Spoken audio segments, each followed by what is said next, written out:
Rời Long An, mang theo bao nỗi niềm hoài cổ và tiếc nuối, chúng tôi lại tiếp tục hành trình theo dấu dòng kênh Bảo Định. Chiều dài kênh qua địa phận tỉnh Tiền Giang là 19 km. Đi dọc theo những con đường của Mỹ Tho Đại Phố xưa, thành phố Mỹ Tho ngày nay.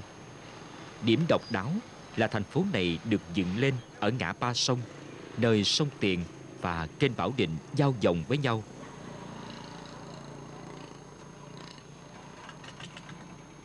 Dừng chân bên tượng đài Thủ Khoa Huân, những lời thơ lẫm liệt và bi tráng của nhà chí sĩ yêu nước này lại vọng về trong tâm tưởng. Tiết nghĩa vẫn lưu cùng vũ trụ, hơn thua xá kệ với anh hùng. Nổi xung mất vía quân hồ lỗ, quyết thác không hàng rạng núi sông. Sau 3 lần khởi nghĩa thất bại, ngày 19 tháng 5 năm 1857, giặc Pháp cho tàu chở ông xuôi theo dòng Bảo Định về Mỹ Tịnh An để hành quyết tại Bến Tranh vào lúc 12 giờ trưa. Năm đó, ông 45 tuổi.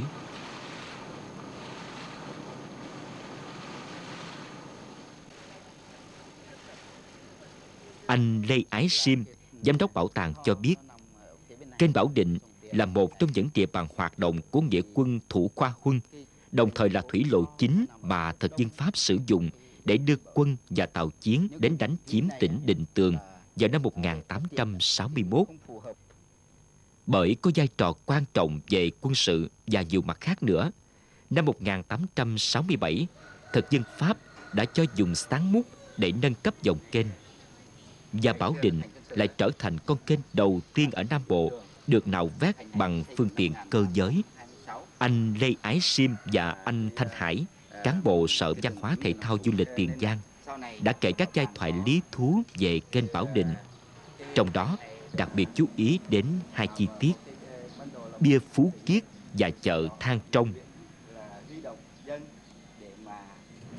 Ngay đầu giờ chiều hôm đó, cả đoàn đã xuất phát thẳng tiến về xã Phú Kiết, huyện Chợ Gạo. Xưa kia, nơi đây là thôn Phú An, thuộc huyện Kiến Hưng, phủ Kiến An, tỉnh Định Tường. Đây là ngôi chợ trông tích xưa gắn liền với việc đào kênh Bảo Định. Hồi xa xưa ấy, vùng này chỉ có đám lá tối trời. Để tiện cho việc nhắm hướng đào kênh, người ta cho dựng một cái đài cao, tục gọi là thang trong. Từ chiếc thang cao này, dân binh cứ nhắm thẳng hướng mà đào kênh. Khu vực ấy đông người tụ họp, và chợ Thang Trong được hình thành nên từ thời đó. Còn chợ Thang Trong bây giờ thì chẳng khác gì một ngôi chợ quê ở bất kỳ vùng miền nào trên đất nước Việt Nam.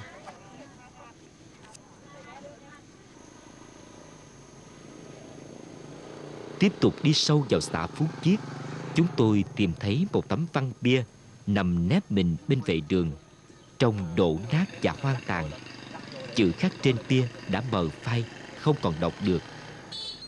Người dân địa phương cũng không mấy ai biết đó là bia ghi việc gì. Theo anh Lê Ái Sim và anh Thanh Hải, đây chính là bia Phú Kiết theo tương truyền, hay còn được gọi là Phụng Khai Tân Cảng Ký, ghi công những khâm sai đại thần nhà Nguyễn đã tham gia công cuộc đào kênh Bảo Định.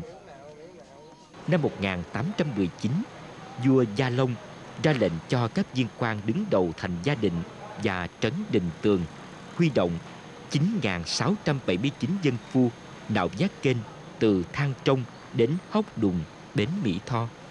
Sau khi công trình đã được hoàn thành mỹ mãn, vua Gia Long đặt tên là kênh Bảo Định và cho tạc sự kiện này vào bia đá dựng tại Thang Trong để truyền mãi về sau. Từng bi ký trêu phong đã 200 năm có lẽ.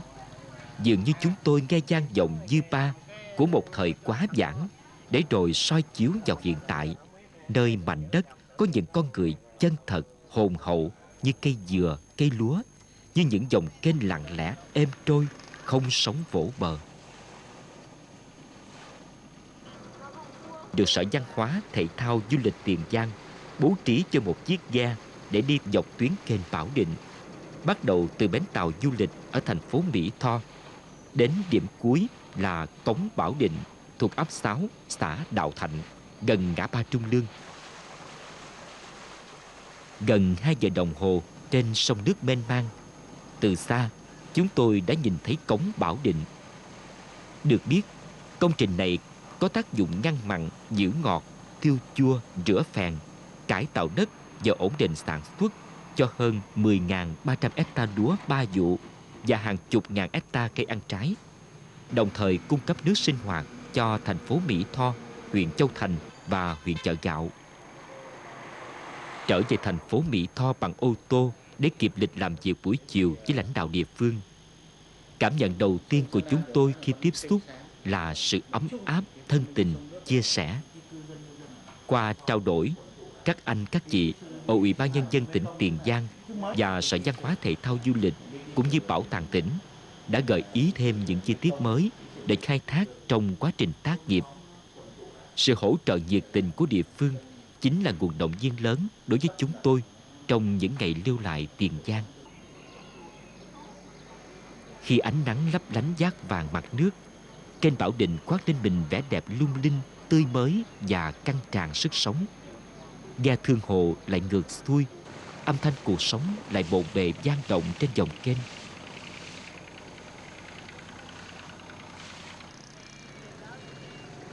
Với sự giúp đỡ của các nhà địa phương hậu bình dân, đã phát hiện thêm một chi tiết mới liên quan đến nhà thơ Xuân Diệu.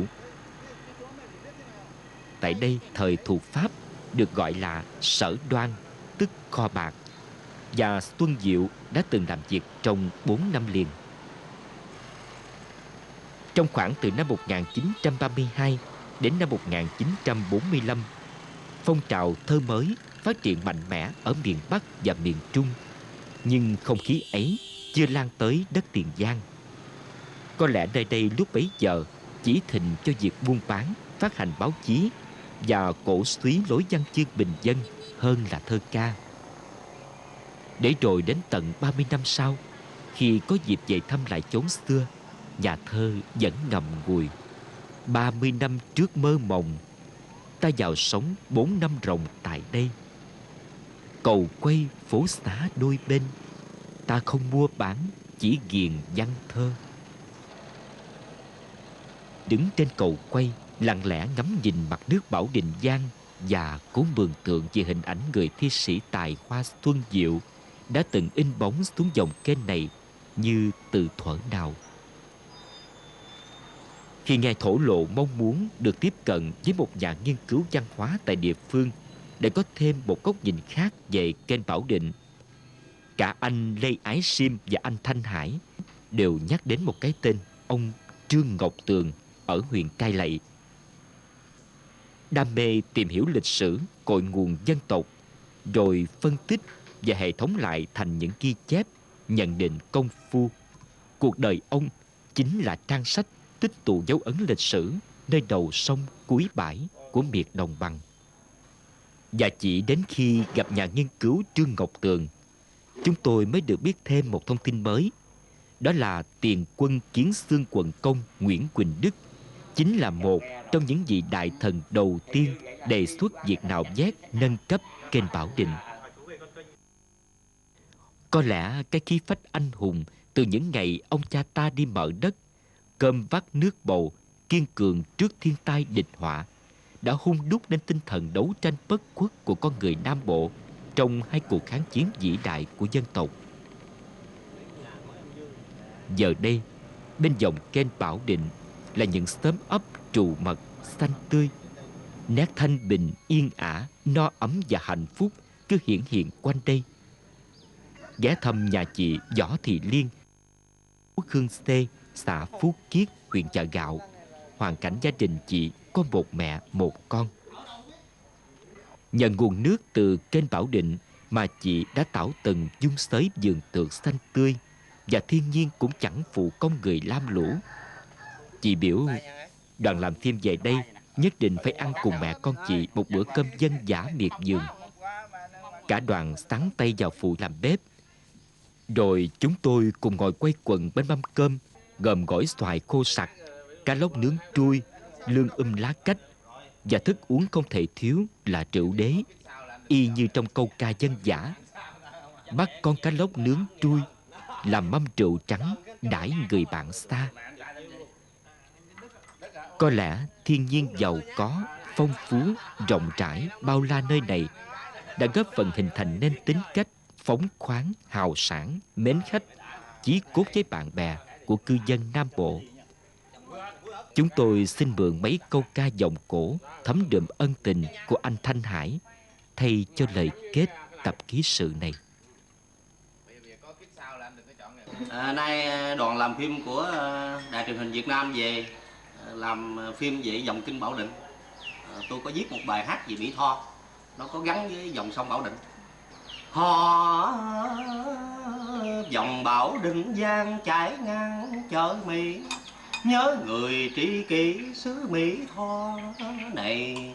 Đậu ghe ta ở lại đây, nhậu chơi với bạn mái nhổ xào lui ghe.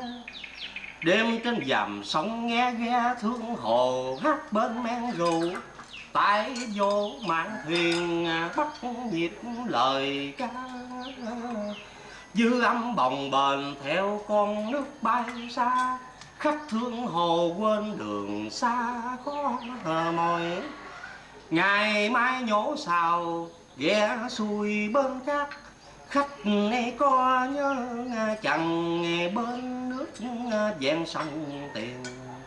Đêm Mỹ Tho tràn ngập âm thanh, ngày ở đây xôn xao bàn chân bước. Dù qua hết những dòng sông đất nước, tôi vẫn thương mảnh đời thường trên đất Mỹ Tho.